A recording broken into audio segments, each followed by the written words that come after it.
Es un placer saludarlos desde esta bella ciudad de Saltillo, Coahuila. Nos encontramos este día con el doctor Daniel Palafox, abogado, consultor internacional, investigador científico y actualmente se desarrolla como jefe del jurídico consultivo del Centro de Capacitación y Formación Permanente del Senado de la República. Él es esta tarde nuestro invitado especial. Yo quisiera darle el micrófono al doctor, quien seguramente nos va a hacer.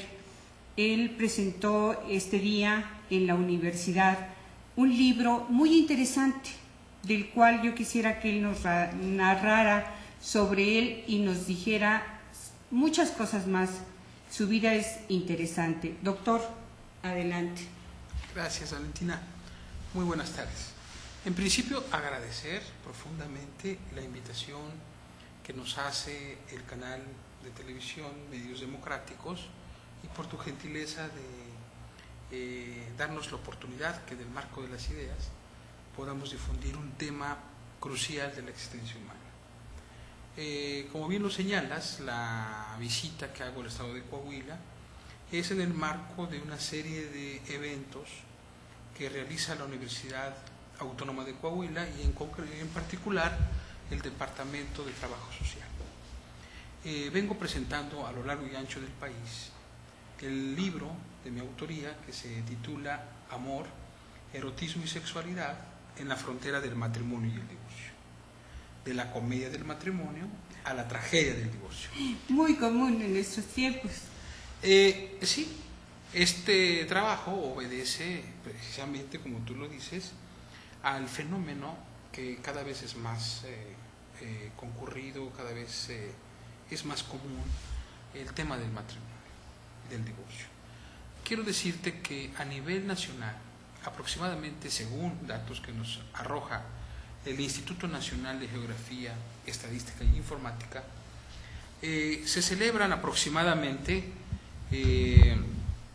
600,000 matrimonios al año en todo el país y paralelamente 80,000 divorcios procesales judiciales, es decir, estos son los que se ventilan en juzgados. A ello habría que sumar las separaciones que se dan por abandono del hogar conyugal por múltiples circunstancias o la disolución interna sin ventilarlo en los juzgados, y también para aquellas personas que viven como socios de convivencia, es decir, que están solamente sostenidos en el vínculo legal o el vínculo de unión de hecho por el compromiso, y ya no hay el principio o el sentido de intimidad y de pasión, que eso hablaremos más adelante de este tema. Si sumamos estas estadísticas, de 1970 a la fecha, existen aproximadamente más de 3 millones de divorciados en todo el país. Y esto, bueno, no queda aquí, sino que también habría que ver que el 50%, paradójicamente, de las personas que se divorcian tienden nuevamente a contraer nuevas nupcias. De ese 50% que contrae nuevas nupcias, el 70% tiende a la separación. De tal manera que de pasar de una familia nuclear pasa a una familia reconstituida y generas derechos y obligaciones permanentes. Pero la cosa no queda ahí, sino que el 70% de los niños, producto de los hogares reconstituidos, tienden también a generar problemas de convivencia, problemas de adaptación, lo que se llama comúnmente como disfuncionalidad. Esto, si a ello le sumas toda la complejidad que es que el matrimonio tiene toda una secuela de efectos jurídicos, como desde establecer el régimen conyugal por el que vas a celebrar el matrimonio, todo lo que tiene que ver con tutela, con curatela, con emancipación, con la obligación de proporcionar alimentos, esto es vestido, habitación, educación. Si eso tú lo ves cuando llegas, normalmente una persona que va a contraer nupcias, pues llega con 1 o 2 hijos. y la otra persona que va a ser su pareja también llega con hijos y luego ambos tienen hijos, entonces se hace una familia reconstituida, pero se integra por 3 familias. Cuando hay la separación, no solamente hay una degradación económica, sino una degradación en el marco de las familias. Este es un tema que... Doctor, perdón, esto nos hace la descomposición social de la cual ahora derivamos muchos problemas. Exacto. Todo el mundo habla del tema de la violencia, todo el mundo habla del tema de la economía, de la cuestión del trabajo, pero en realidad, en esencia, uno de los grandes problemas cruciales de la civilizatorios hoy día en todo el mundo es un problema de desamor, es un problema de anatomía de la destructividad humana generado por la falta de amor. Por ello, el tema de matrimonio y divorcio es necesario abordarlo en el marco del amor, del erotismo y la sexualidad para llegar al desarrollo de este trabajo. Inclusive, doctor, creo que realmente es muy interesante partirlo en las universidades, que es donde inicia el amor. Sí, bueno, el amor tiene ciclos como en las estaciones del año. Es muy común ver que hoy día muchas jovencitas de 15, 16 años están embarazadas. Y de embarazos que no son proyecto de largo plazo, sino que fueron producto de la emoción, producto de la implosión sexual, y no tiene que ver incluso nada con el amor, sino fue un acto eminentemente sexual. Y esto genera muchos problemas en el contexto del futuro de esas jóvenes y de los caballeros también, que incluso algunos que los obligan a casarse, algunos que interrumpen sus estudios y su proyecto de vida, ¿verdad? Entonces es un tema que hay que abordarlo en su complejidad, requiere que lo analicemos a la luz de todas las vertientes del conocimiento para tratar de acercarnos a resolver el problema. Este libro de Amor, Erotismo y Sexualidad, que publica el Centro Palafoxiano de Investigación y Desarrollo, es un centro, por cierto, dedicado a través del conocimiento científico, a aportar en la medida de sus posibilidades y del talento que caracteriza a los miembros de este centro de investigación, de contribuir a erradicar la pobreza, la desigualdad, la inequidad, la violencia, etcétera. Es el fin esencial de este centro y por ello estamos presentando con el financiamiento, con la aportación de este centro de investigación, la publicación de este libro, y lo venimos presentando a lo largo del país también para recaudar fondos para poder seguir trabajando en la investigación. Doctor, platíquenos el lugar y cómo contactar con usted en su centro. Sí, Valentina, mira, el correo electrónico es centropalafoxiano@yahoo.com.mx y la página del Centro Palafoxiano, la página web es www.centropalafoxiano.mex.tl. Ahí pueden encontrar los trabajos que hemos publicado, los trabajos científicos, los ensayos, etcétera. Pero quiero hablarte, Valentina, un poquito más de la estructura del libro. Claro, doctor. Esta estructura que trae un planteamiento del problema, porque es un ensayo desarrollado bajo una base científica, con hipótesis, con el desarrollo de temas y subtemas. Yo planteo acá que la posibilidad de establecer una deconstrucción del contrato de matrimonio y del divorcio, porque el matrimonio es un concepto que la ley no ha podido abordar en sus códigos, y además hay un defecto porque no está analizado a partir de la estructura epistemológica de la que significa la palabra matrimonio. Pero yendo en concreto al fondo del planteamiento, yo planteo que el matrimonio, que es un modelo, un paradigma que viene en declive, paradójicamente sigue siendo la opción de muchos. Y no obstante que el matrimonio ha bajado, el divorcio ha subido, los que vuelven a contraer nuevas nupcias, pues vuelven a escoger la vía del matrimonio. Es algo que no se logra creer cómo volvemos a escoger la misma forma, ¿no? Porque si nos amamos como parejas, bastaría con los lazos del cariño, pero que no habría necesidad de legitimarlo a través de un contrato. Además, que parte de una autoridad cada vez más decrépita y de una autoridad que carece cada vez más de legitimidad. Y todavía hay que pagar por celebrar el matrimonio. Bueno, ¿quién mejor que nadie que usted para darnos esa opinión? Que usted también, como abogado, le ha tocado vivir todas estas experiencias de lo que significa llegar a los juzgados, ¿no? En cualquier circunstancia que la vida nos presente. Sí, mira, Valentina, el matrimonio está construido sobre una base jurídica de derechos y obligaciones, pero cada vez más asfixiantes. El matrimonio, de esencia, como está concebido en la ley, al igual que el divorcio, es misógino.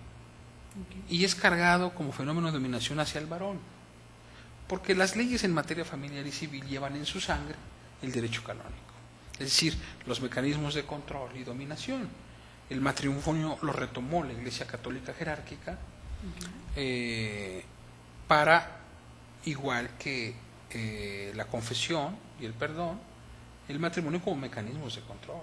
Por ello, hoy en día, promover un divorcio en cualquier sistema jurídico de las entidades federativas es muy difícil hacer valer la causal que debería ser la más importante, que es la incompatibilidad de caracteres.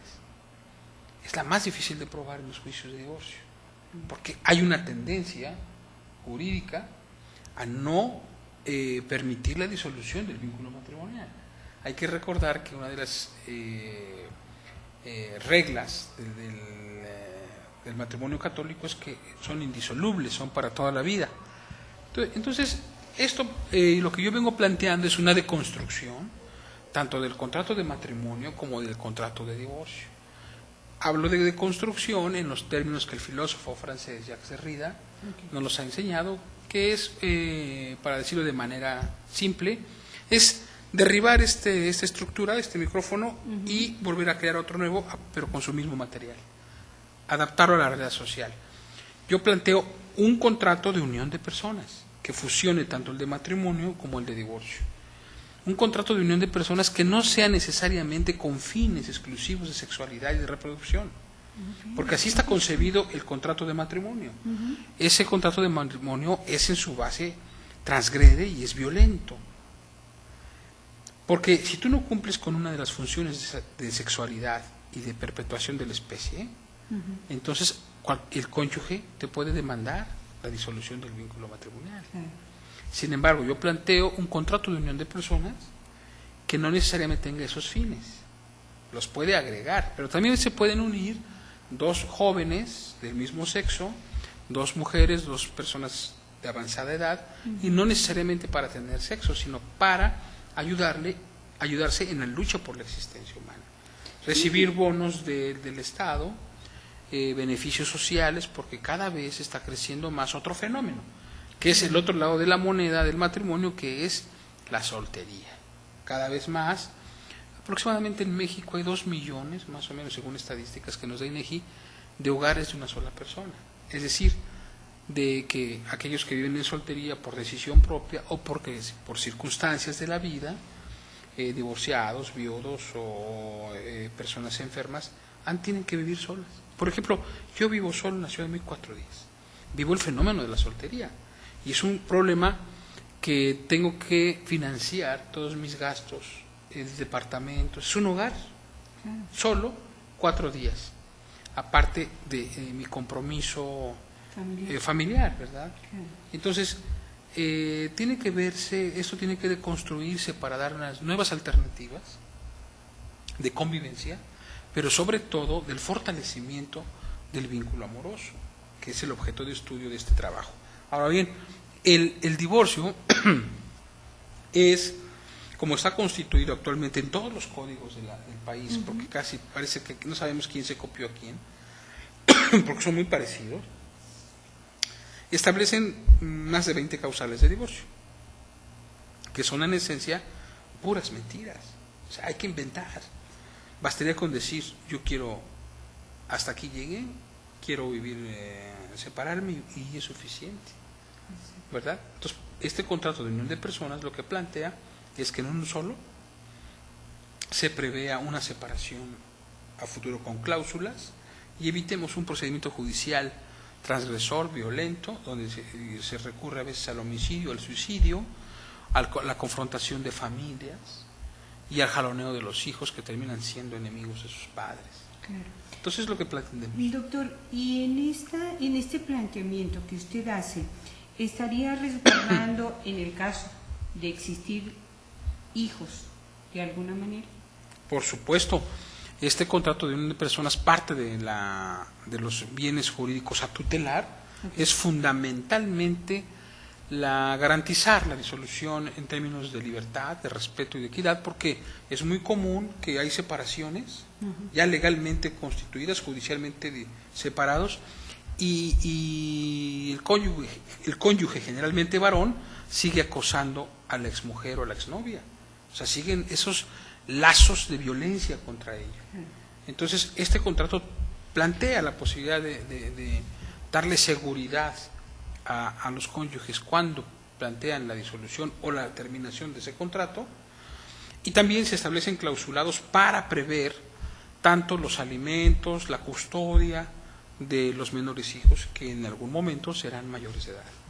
Pues es muy interesante porque la verdad yo creo que en la actualidad hay muchos solteros y muchas solteras por falta de tiempo, porque el amor no les ha llegado porque se la pasan en una oficina y corren a otra.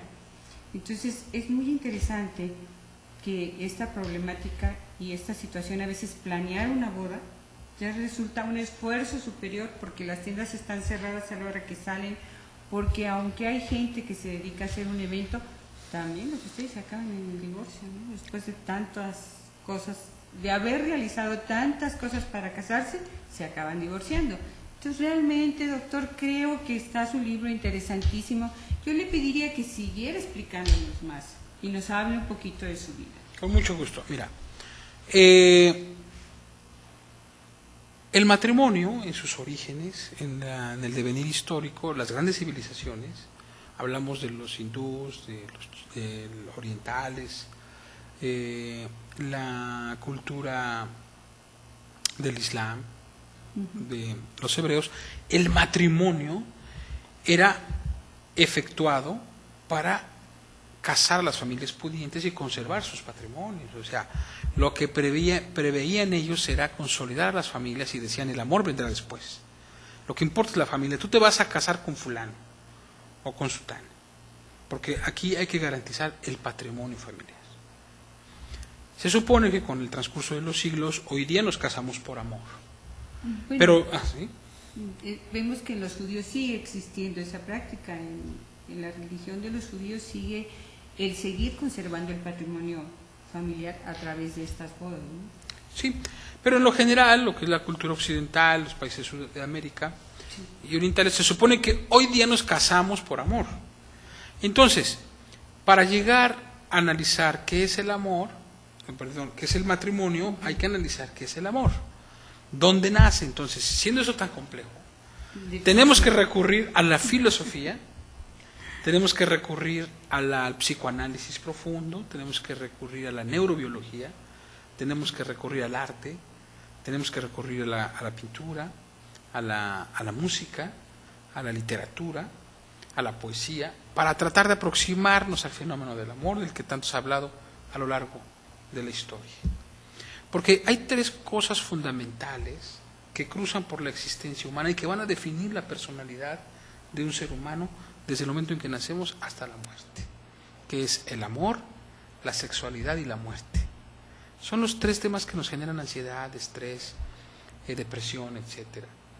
No todo es el idilio romántico, también es dominación, es guerra, es crisis, es dolor, es llanto. Entonces tiene que verse en ese escenario. Y son sensaciones. Yo recuerdo a uno de mis hijos haberme dicho en alguna ocasión: mamá, es que siento maripositas en el estómago. Entonces es una parte de, ¿no? Sí, claro. ¿Dónde nace el enamoramiento? ¿Cómo nace el amor de pareja? Se supone que inicia con la neuroquímica de eso que le llamamos click, que hay que es que hubo química entre nosotros, es esa identificación primera, ¿no? Pero a lo largo de eso viene una trayectoria de donde viene el acercamiento, la amistad, el compromiso, el noviazgo, el casamiento como acto simbólico y el matrimonio. Entonces, ¿qué es el enamoramiento? Pues el estado naciente de dos, donde se construye un nuevo estado eufórico, eso que produce un estado de bienestar, y incluso donde estamos en una posición de irracionalidad. Y es que lamentablemente en la etapa de la euforia, esa etapa del idilio, donde se toman las grandes decisiones, y es un gran error, porque estando en esa etapa irracional es cuando decidimos casarnos, decidimos tener un hijo, etcétera. Entonces, aquí se explica en este ensayo, y también cómo llegamos a la etapa, cuál es la etapa de selección de la pareja. Yo platicaba con unas personas y me decían, nunca hicimos eso del proceso de seleccionar. Por ello, pues se explica el por qué vienen las desilusiones y los desencantos, ¿no? Que se mueve todo en la etapa de la química, en la etapa del idilio, y no pasamos a la etapa de lo que se llama el friteo o de la selección. Decir, ¿cuál es la mujer que yo necesito? ¿Quién es? ¿Cómo piensa? ¿Qué piensa de la religión? ¿Qué piensa del divorcio? ¿Qué piensa del matrimonio? ¿Qué piensa de los hijos? ¿Qué piensa? ¿Cuál es su pensamiento político? ¿Cuál es su religión? ¿Qué le gusta? ¿Cómo entiende el sexo? Etcétera, ¿no? O sea, el lenguaje, su presencia física, su aliento, su mirada, etcétera. Todo eso es un proceso selectivo. Claro. Para permitirnos una relación más duradera, ¿no? Y luego viene el compromiso, viene el noviazgo, que es la etapa para conocernos. Luego viene el casamiento como acto simbólico. Muchos de nosotros, el casamiento forma un ritual tan importante que creemos que si no lo tenemos, no hay contenido existencial, ¿no? Más en las mujeres que se preparan para ese evento, que el vestido, que las invitaciones, o sea, el anillo, o sea, son fuerzas, la noche de bodas, que por cierto, esa noche de bodas que nace por los ingleses, todo ese fenómeno, ¿no? Y luego viene lo que es propiamente el matrimonio, ¿no? La vida en común, dormir con una sola persona, comer con ellos todos los días, negociar, hablar, toda esa etapa.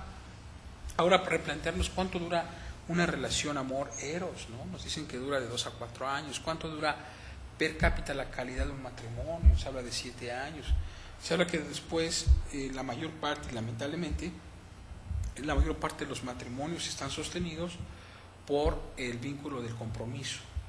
Ya no hay pasión, ya no hay intimidad. Entonces dice Fromm que el amor, para que sea duradero y profundo, hay que conocerlo, y que el amor no consiste necesariamente en una relación con una persona. De inicio habría que amarnos a nosotros mismos y luego ser capaces de amar la naturaleza, la profundidad, todo lo que nos rodea. Pues es complejo, como ves, Valentina, esta etapa, y obviamente acá se plantea dónde nace por primera vez el amor, en qué etapa, dónde nace la sexualidad, ¿no? El amor, nos dice la neurobiología, que nace desde el primer momento que somos arrojados al mundo, que pasamos al mundo intrauterino, generando un estado de necesidad, de crisis, que buscamos el estado de seguridad, es el eterno retorno a la madre, y ahí ese estado de seguridad nace el amor. Desde la perspectiva del psicoanálisis profundo nos dicen que el amor es la continuidad del instinto primitivo de reproducción de las especies, y que el amor, otros nos dicen que el amor es un invento, es un mito, es una construcción ideológica para justificar un contenido existencial. Y así podríamos seguir dilucidando estos conceptos, lo que es el enamoramiento, por qué es necesario el enamoramiento. Se habla de que es un estado infantil, ya hablamos de dónde nace el amor, y que necesitamos. Eso nos da la condición, nos marca en una condición de ser de seres amorosos que necesitamos amar y ser amados. De tal manera que si no superamos ese estado infantil, siempre vamos a requerir de una persona o un sujeto, un objeto amoroso que le dé contenido a nuestra existencia. Por eso es muy común que en ese ínter de esa necesidad, pues agarremos lo primero que pasa. Entonces necesitamos necesariamente un sujeto u objeto amoroso que le dé contenido a nuestra existencia humana, porque no superamos ese estado infantil. Doctor, ¿y usted cuáles cree que sean las mejores técnicas para hacer una buena selección? Bueno, de esto la psicología evolutiva nos han planteado.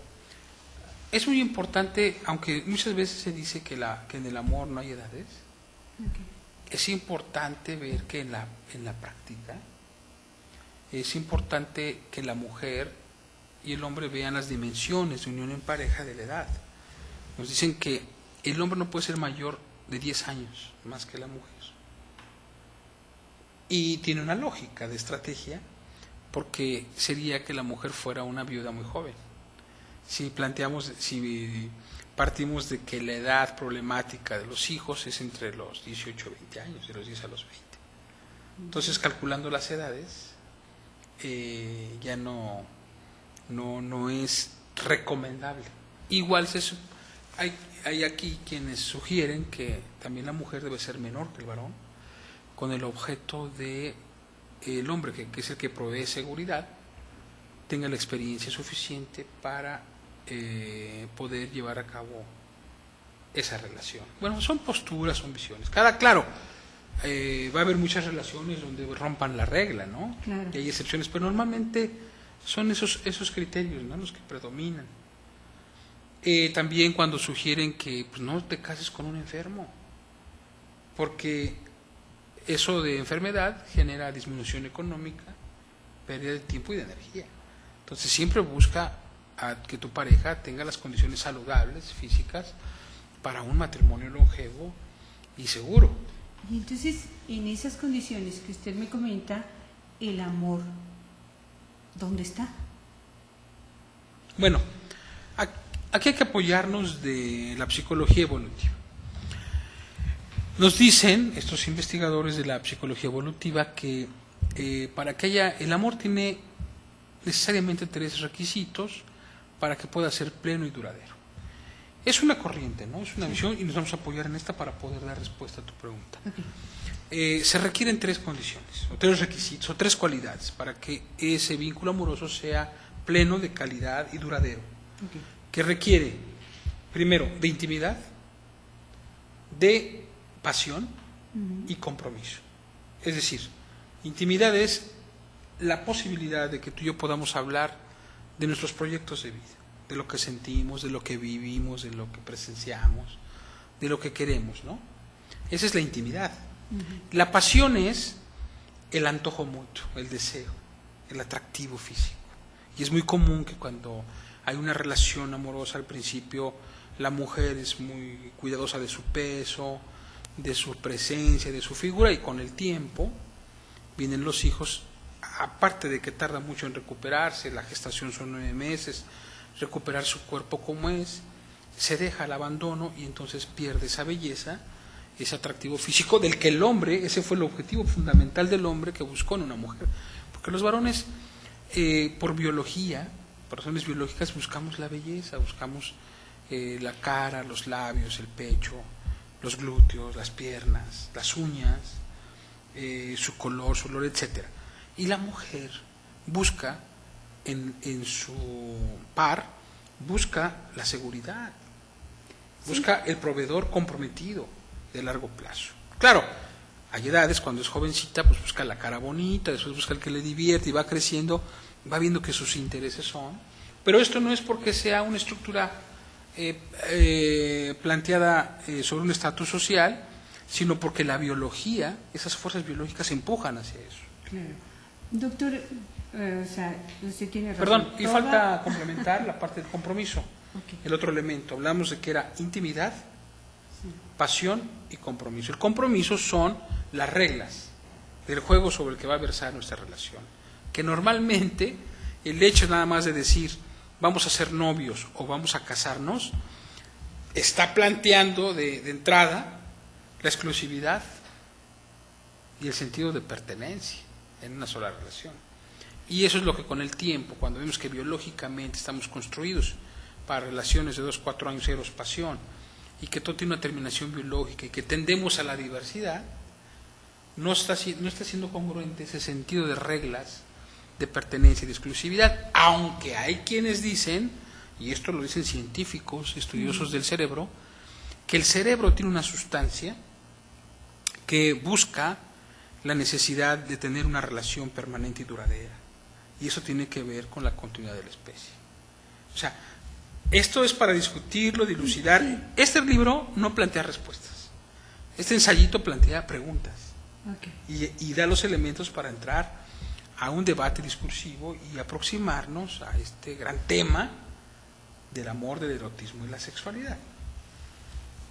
Doctor, es muy interesante. La verdad es que yo le deseo que aquí en Coahuila, donde a mí me consta haber estado hoy en la Escuela de Trabajo Social, donde fue realmente, pues de una manera extraordinaria lo recibieron los jóvenes, y yo creo que todos nosotros, ¿no? De alguna manera es una pregunta que nos hacemos durante toda nuestra vida y tal vez nunca encontramos la respuesta correcta.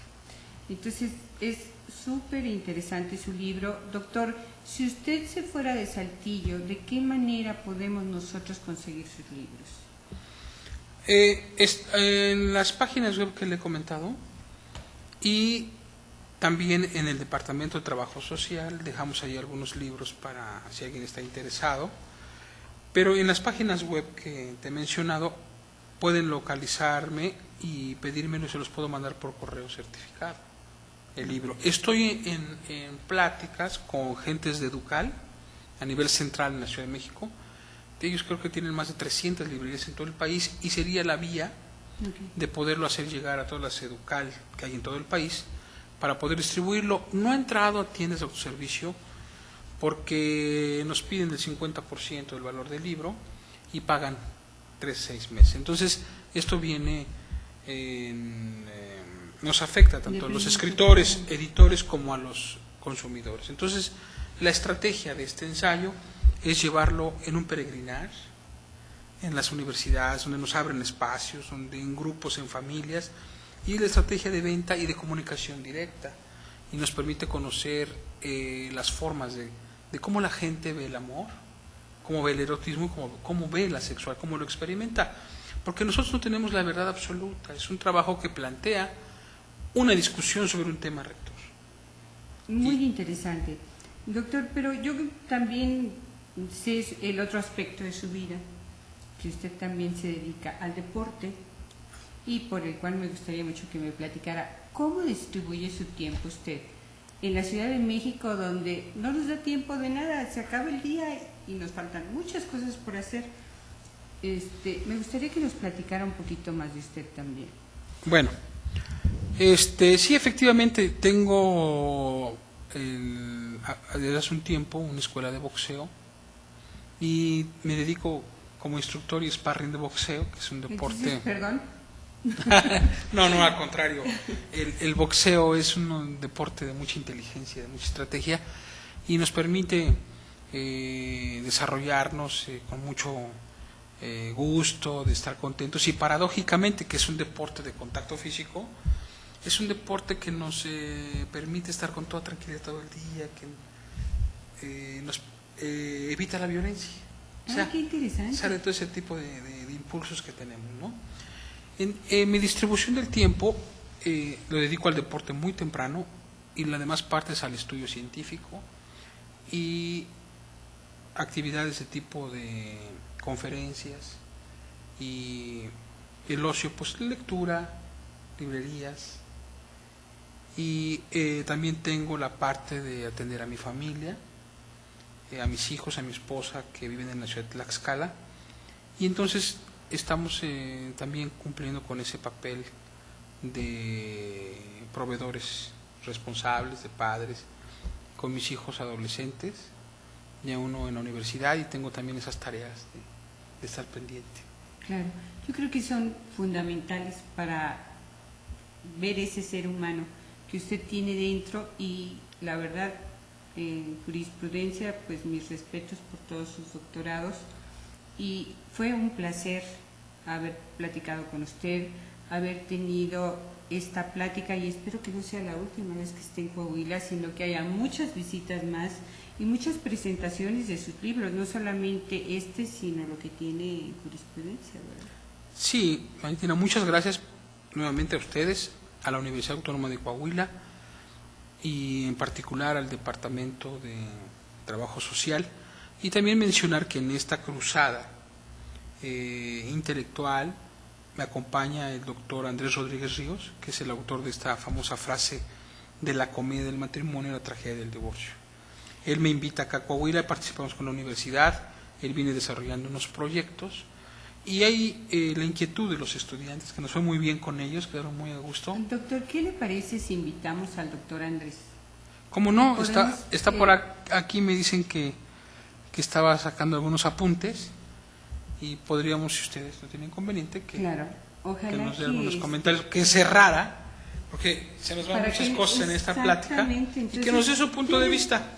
Además es un experto erudito en el arte del amor. Claro, y además es tan interesante que la verdad el tema que usted trata con su libro, lo que usted dice es para pasar años y años, ¿verdad? Como el mundo, la investigación tendrá que seguir.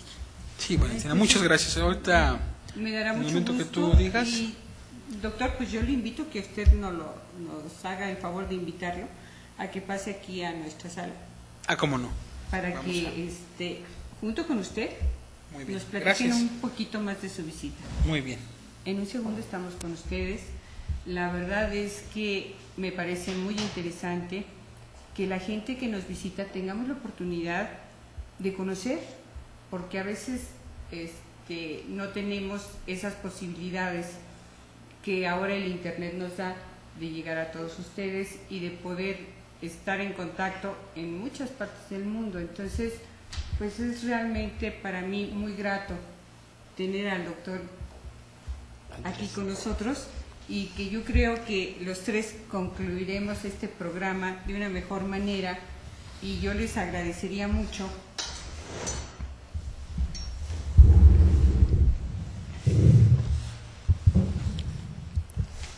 que empezaran a platicarnos conjuntamente de sus actividades y experiencias aquí en Saltillo.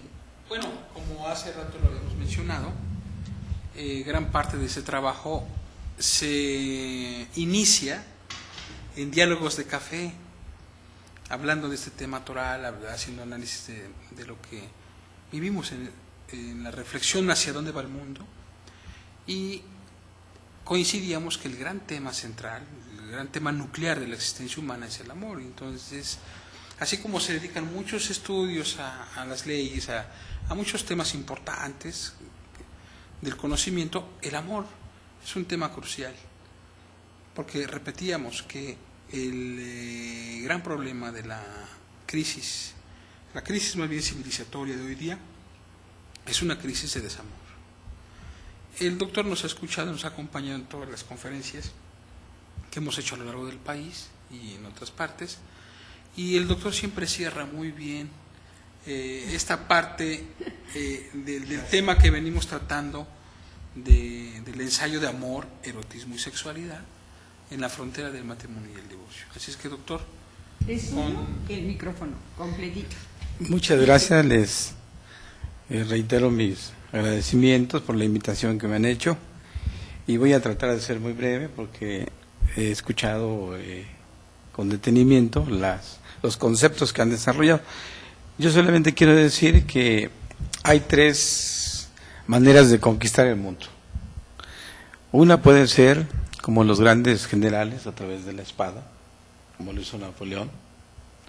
Otra puede ser a través de las ideas, del conocimiento, como lo hacen los grandes científicos. Y otra puede ser a través del corazón, como yo siento que busca el presente trabajo, que desarrolla el maestro, el doctor Daniel Palafox.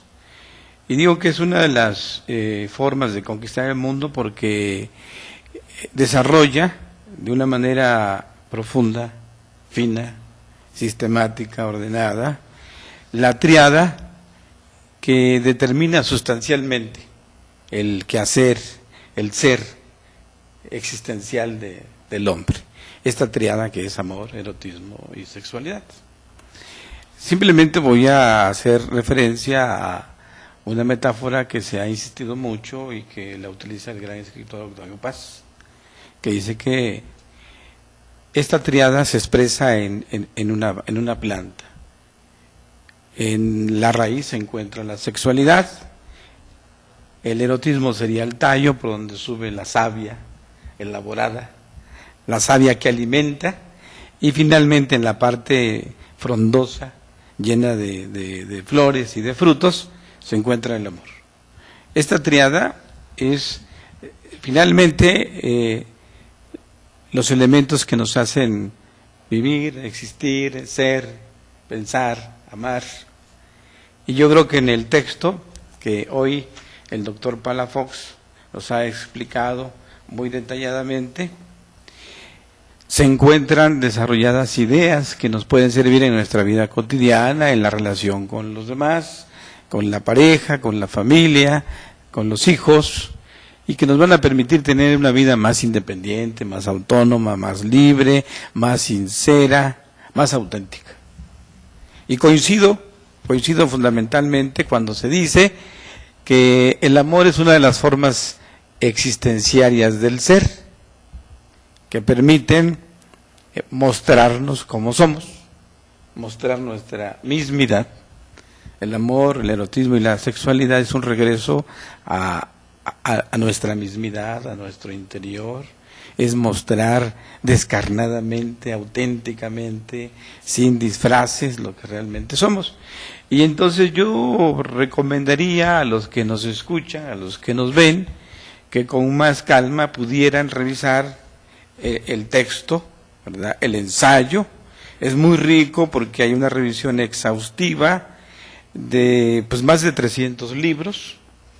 Se revisan a poetas, a filósofos, a psicólogos, a sociólogos. Entonces hay una combinación bastante interesante y una mezcla interesante de los diferentes enfoques, ¿no? Quisiera yo encontrar una cita de Renato Leduc que dice, hablando del matrimonio, por ejemplo, hay un epígrafe en la página 79 de este ensayo que dice que el matrimonio sucede cuando el amor se convierte en burocracia, por ejemplo, ¿no? Es un epígrafe que vale la pena revisarlo, comentarlo, discutirlo allí en la sala de la casa, ¿verdad? Con la pareja, con los amigos, con la familia. Otro epígrafe más que a mí me gustaría citar, porque además nos convoca a la reflexión, sería aquel que dice que el amor es la más fuerte de todas las pasiones porque ataca al mismo tiempo la cabeza, el corazón y el cuerpo. Esta cita corresponde a Voltaire, pensador, filósofo francés, que va a tener una presencia bastante amplia en el iluminismo francés.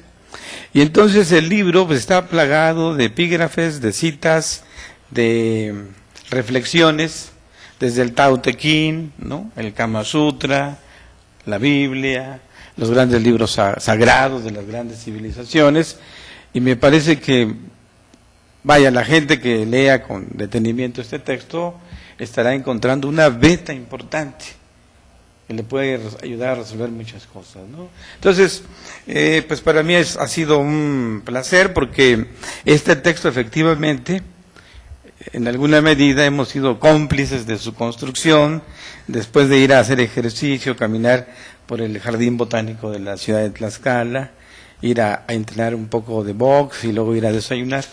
Han surgido ideas en las charlas de café y entonces hay una frescura. Es un texto libre, es un texto que oxigena la discusión, que enriquece y nos podríamos pasar todo el día conversando del tema, pero yo más bien quisiera invitar a los que nos escuchan, a los que nos ven, que se acerquen. En este caso vamos a dejar algunos libros con la licenciada Palomares, para que ella tenga bien, si a alguien le interesa este texto, lo pueda conseguir con ella, lo pueda comentar. Es una opinión, no sé, doctor, cómo considere la... Ella sería una promotora extraordinaria, si nos los permite y lo acepta. Claro que en este sí, sería tema, un placer. que ella lo pueda distribuir de manera acá a través de los medios en los que ella se desarrolla, y con mucho gusto para dejar, en tanto vemos más adelante la posibilidad de que a través de Educal, que nos estamos en tratos, pero que haya un lugar donde lo puedan adquirir.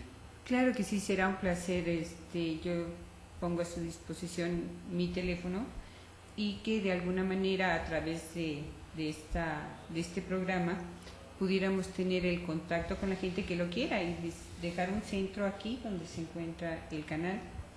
Y de alguna manera también hablábamos de que en la Escuela de Trabajo Social estarán disponibles también, y cualquier cosa que ustedes deseen o deseen invitar a los dos doctores, ¿verdad?, para una conferencia sobre esto. Es muy interesante convivir con ellos como seres humanos y como todos unos cosmófilos en estas cuestiones. Entonces será realmente para nosotros un placer. Antes de despedirnos, a mí me gustaría recalcar, ¿verdad?, el dar a conocer que hemos sido bien recibidos en la ciudad de Saltillo, que la gente de Saltillo es muy buena anfitriona.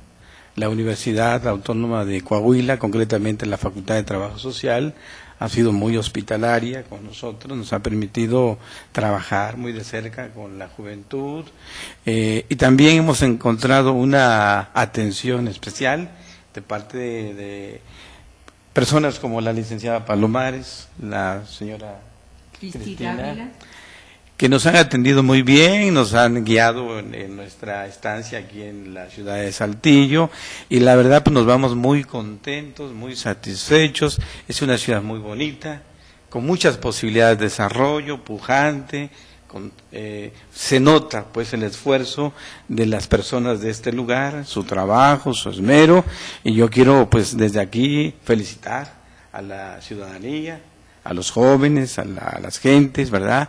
Incluso estuvimos hospedados en un hotel que nos han atendido de maravilla. No voy a dar el nombre porque de repente se me olvida, pero es un hotel muy famoso, ubicado en unas avenidas principales de este lugar. En fin, yo creo, doctor, que hemos tenido una atención de lujo, una atención bastante interesante, que refleja el buen corazón de la gente de este lugar. ¿Usted qué opina? ¿Cómo ve eso? Muy bien, igual en los mismos términos, y sobre todo que llegamos acá con mucha emoción. Es la primera vez que yo vengo acá. Yo había leído desde de Saltillo su fundación, Coahuila, que fue fundado por nuestros paisanos tlaxcaltecas, y que pude constatar la plaza de la Nueva Tlaxcala. Me dio tanto gusto ver que nuestro río interior genético nos unen un puente, una frontera entre Tlaxcala y Coahuila, que es la misma. Y en esos sentidos quiero terminar esta plática. Doctor, pues, ¿qué les puedo decir? Para mí ha sido todo un banquete haber participado con ustedes en varias actividades, y bueno, agradecerles y desearles un muy buen viaje y un pronto retorno.